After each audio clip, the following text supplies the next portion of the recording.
So I was reading this article about some psychologists that browsed internet forums a couple years back to see the psychology of them, because it's a natural example of human interaction and how human beings react in an artificial environment. And the conclusion was pretty obvious about how social hierarchies were formed and cliques and things like that. But what the psychologist fails to mention is that when she said that the moderator deleted the slow girl's account to try to keep the fray at a minimum, why? If you have the power to ban people, why are you banning the victim as opposed to the pack of wolves? What does that say about the moderator? So we come down to the singularity. Moderators are the problem. No moderator, no hierarchy. No hierarchy, no vicious demands for hierarchy. A vicious wolf pack will get nowhere if there's no moderator to listen to them.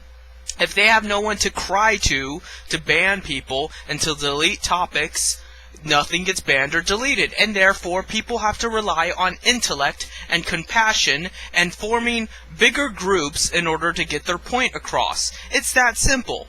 If, let's say, 4chan did not have any moderators, what would happen? Okay, at the first couple of days it would be nothing but child porn and My Little Pony and bullshit. But eventually, people would get tired of that. They would want to talk about normal things. They would want to socialize. Human beings are social creatures. So they would develop cliques. And their cliques would be vicious, undoubtedly. They would separate each other based off this or on that or whatever.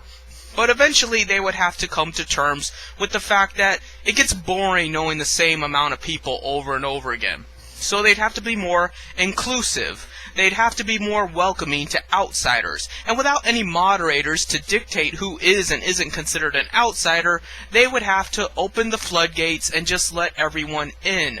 They would have to be more welcoming, more accepting, more tolerant, or else the clique would fade. The wolf pack would die out unless they are more susceptible to outside forces.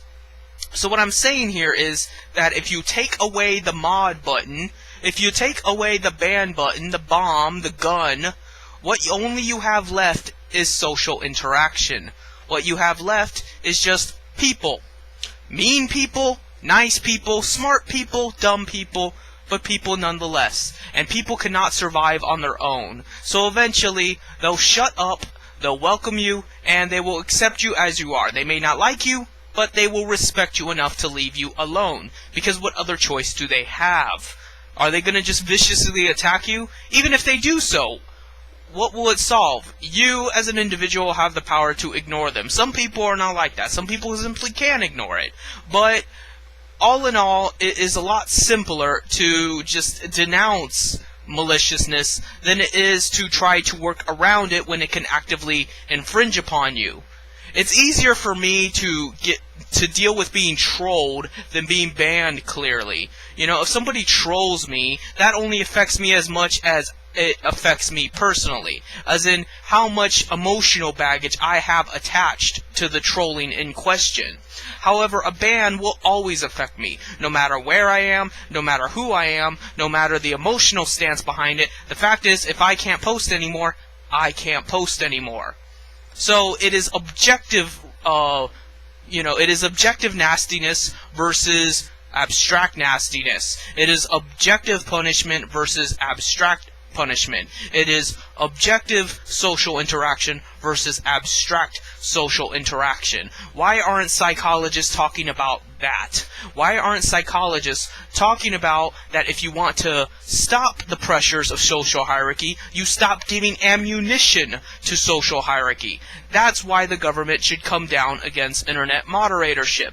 There is no reason why a website cannot run fully functional just by having developers develop the website, but no one is actually in charge of it. No one is the enforcement of it. It is not there to be enforced. It is there to forum. It is there for people to communicate. If someone is breaking the law, you go to the police. You don't go to the moderator. The moderator's not the fucking police. The moderator should be arrested right now for even pretending to be the police. He's a vigilante. He's a fucking impersonator. He's impersonating an officer. That's a felony. That's a felony. That's a federal crime.